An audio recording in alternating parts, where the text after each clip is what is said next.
I have been called upon to speak about Sri Lanka's Tamil Sinhalese ethnic conflict alternative solutions. I'm quite pleased to be with all of you, the intellectuals who are going to be the cog in the wheel, so to say, in the administration and governance of modern India, modern Bharat. So all of you are going to be tomorrow's leaders of this country, great country.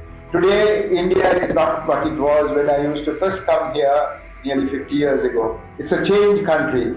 It's a very powerful country. And you have to look forward to more and more towards your unity than anything else. Because Sri Lanka has, with two languages, unable to unite. You have some over 200 languages here, so many religions here, so many cultures, such varied geographical landscapes, and still for all, I have found when any one of you come abroad or to a conference, you're very proud to be an Indian. I don't think the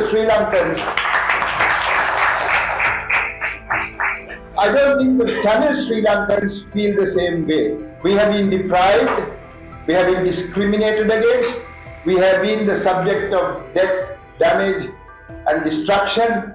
So therefore, we are concerned whether we are part of a great country, Sri Lanka. But still for all, we have to find ways and means of humanity coming together, whatever may be our differences. Just as much as India has been able to forge ahead, bringing disparate people together and have brought about a unity in the minds of all Indians to feel themselves proud to be Indians. Now, when you say Sri Lanka's Tamil Sinhalese ethnic conflict alternative solutions, I would like to relate it to all of you. Most of you are higher degree or doctorate students or those who are in the process of doing your doctorate. So, how do I relate it to you? Now, first of all, a few words with regard to Sri Lanka's Tamil Sinhalese ethnic conflict. This conflict is the result of a wrong perception of the Sinhalese with regard to their history. Now, when I was in college, we used to do history in the 1950s, history of Sri Lanka in 1950s. When it came to 1960s, after the Sinhala only Act in 1956, they stopped teaching history, Sri Lankan history or Ceylon history to the students. They called it civics, they called it social studies and whatnot, and added a little bit of history here and there. The reason was there had been a lot of falsities that had been brought in the perception of the people with regard to their history. As far as my studies go, I also was a student of history before I took up the law. As far as my studies go, there are three things that need to be kept in mind. One, the story of the Mahavamsa was a fiction. Now the Sinhalese take that to be literally true. Because if you go into the story in the Mahavamsa, there is nothing in the Mahavamsa which relates or refers to the Sinhalese, the Sinhala language, nor the Sinhala people, nor the Sinhala race. There is only once the word Sinhala is referred to in Mahavamsa, which is not written in Sinhalese, it is written in Pali. Sinhala is the word for lion, and only once it appears and has nothing to do with a race or community or language. So this was a fiction written by a Buddhist priest called Mahanama, who says at the end of every stanza, this is being written for the glorification of Buddhism. So it was a fiction written by him in order to glorify Buddhism. So when you do not have the Mahavamsa as a source of history for the Sinhalese, then what are you left with? You are left with historical research as to when the language Sinhala came into being. And our researchers show that it was only in the 6th and 7th centuries AD that the Sinhala language came into being. It was really a mixing of Tamil, which was the lingua franca of Sri Lanka for the long years of time. Nearly 3,000 years the Tamil language has been spoken in Sri Lanka. And it was the mixing of Tamil with Pali, which was the language of Buddhism, which brought about Sinhala language in the 6th and 7th centuries. So when the 6th and 7th centuries, when they started speaking Sinhalese, more and more people took up to the Sinhala language, and finally what really took place was they became the majority in this country, in our country, while the Tamils stayed back in the northern and eastern provinces. So the Tamils became a minority and the majority community became the Sinhalese. Tamil language has been there for over 3,000 years, there is enough proof for that. Sinhala language came around in the 6th and 7th centuries AD, and the same people who were there in this country, they are the people who took up to the Sinhala language. And the DNA tests in recent times have shown that both the Sinhalese and Tamils belong to the same Dravidian community or Dravidian race. So when you say that they all belong to the same, it's the same people who spoke Tamil who became Sinhalese when they started speaking Sinhalese. So there is no question of, there used to be this question of Aryans and Dravidians. I think that has been now thrown out overboard. There is no such thing. Because the word Aryan is used in order to refer to people who come from outside, guests who come. There has been misunderstanding by the Western historians, and as a result, we are paying for it with a divided country. As far as the Sinhalese are concerned today, this historical fact is not known to them. If you say this to them, they will get very annoyed and they may even kill you. Because it's like saying, if you think that your parents are X and Y, and somebody comes and says, no, your parents are A and B, how would you feel? It's just like that. Because they have been made to believe that Sinhala language is over 2,500 years old, and it was the Vijaya who came from Lala Nadu in Orissa, who were the progeny of the ascendants of the Sinhala race. And the historical books, whether it be in Orissa, in Bengal, or even Rajasthan or Gujarat, have never referred to a Singabahu or a lion being the father of a human being. Lion mated with a human woman and brought about this Vijaya is the story. But that cannot be true. And there is no historical reference to such things. If you have something, please bring it to my notice. There is no historical reference to this Lala Nadu and Singabahu and so on. And if Vijaya and 700 people had gone off from the shores of India from the eastern side and gone to Sri Lanka, that would have been there in our history books in India. There is no such thing, because about 2,500 years, 700 would have been a very big number. So this is all a misunderstanding, or what shall we say, a purposeful covering up of the history of the Sinhalese people and giving a wrong idea with regard to the people, with regard to the Sinhalese, the history of the Sinhalese. So here I would ask you all, I don't know how many of you all are doing history for your subject. Is there any person doing history among you? The higher studies in history, research? No, none.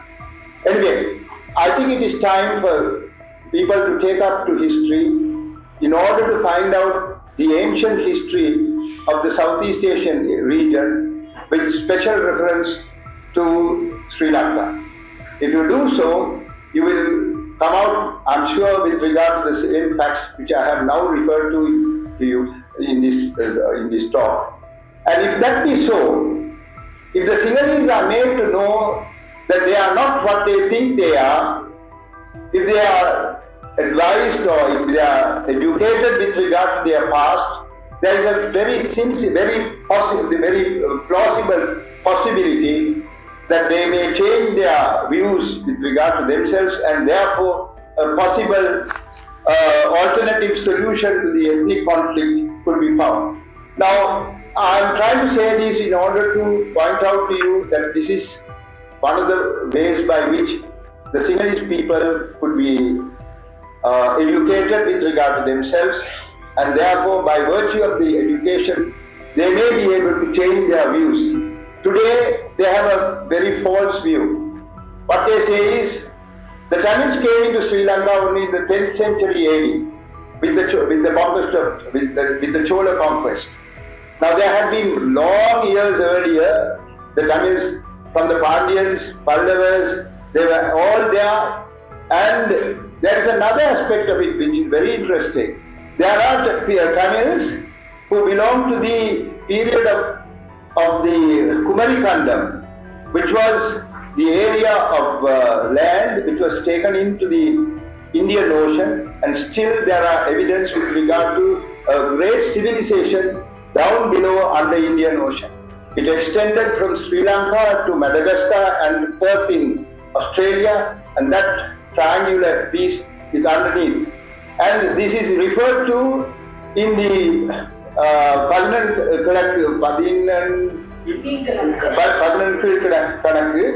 where it says about the first Sangam period, second Sangam period, and it was the third Sangam period in which this particular publication came in. So the first Sangam period refers to 4,440 years, second one 3,330 years, and third 1,800 years.